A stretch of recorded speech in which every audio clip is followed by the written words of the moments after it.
साहिल नगर की रातें कुछ इस तरह की होती थीं जैसे अंधेरे ने पूरे कस्बे को अपनी गिरफ्त में ले रखा हो।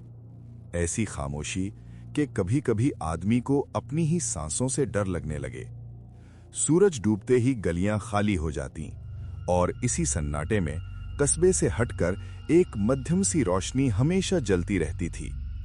वो था रशीद का खोखा। सलीम हैदर कस्बे के सरकारी स्कूल में उस्ताद थे।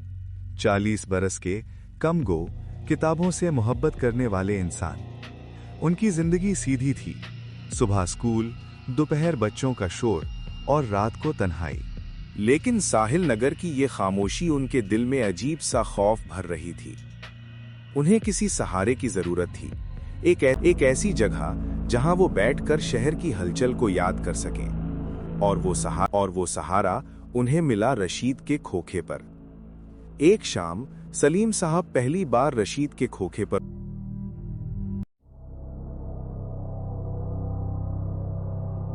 रशीद, एक कप कड़क चाय दे दो।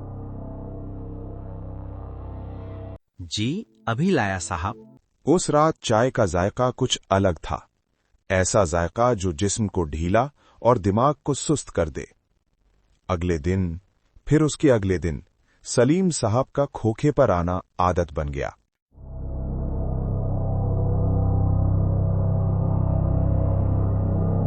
आज देर हो गई सलीम साहब। हाँ, कुछ कागजात तैयार कर रहा था। मैंने देखा था आपके कमरे का बल्ब काफी देर तक जल रहा था। तुमने कहाँ से देखा? ये कस्बा छोटा है साहब, यहाँ सब एक दूसरे को देखते हैं और मैं खास तौर पर आपको। चंद दिनों बाद सलीम साहब को महसूस होने लगा कि कोई हर वक्त उन्हें देख रहा है। एक शाम रशीद ने चाय रखते हुए कहा, सलीम साहब, आपकी नई किताब कैसी है? कौन सी किताब? वही नीली वाली जो आपने कल रात तकिए के नीचे रखी थी, जिसका एक सफ़ा मुड़ा हुआ है। सलीम साहब के हाथ से कब छूट गया।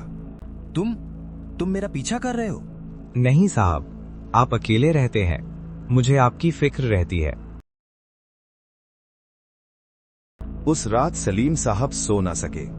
उन्होंने खोखे पर जाना छोड़ दिया।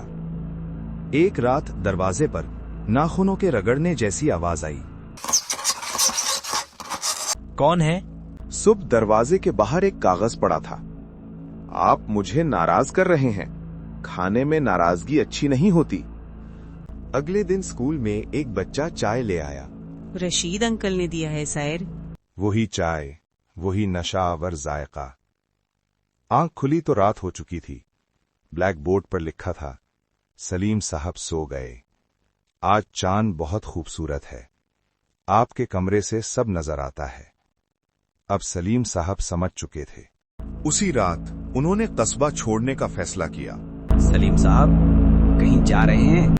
नहीं, मैंने कहा था ना, मेरी भूख अच्छी नहीं होती।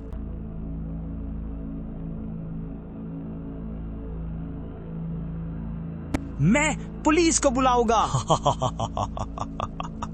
पुलिस? वो तो मुझसे पूछ कर आती है।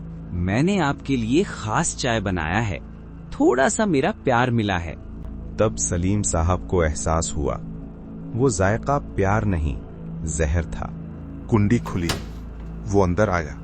अगले दिन कहा गया कि उस्ताद साहब अचानक छुट्टी पर चले गए, लेकिन रशीद का खोखा उस रात के बाद कभी नहीं खुला।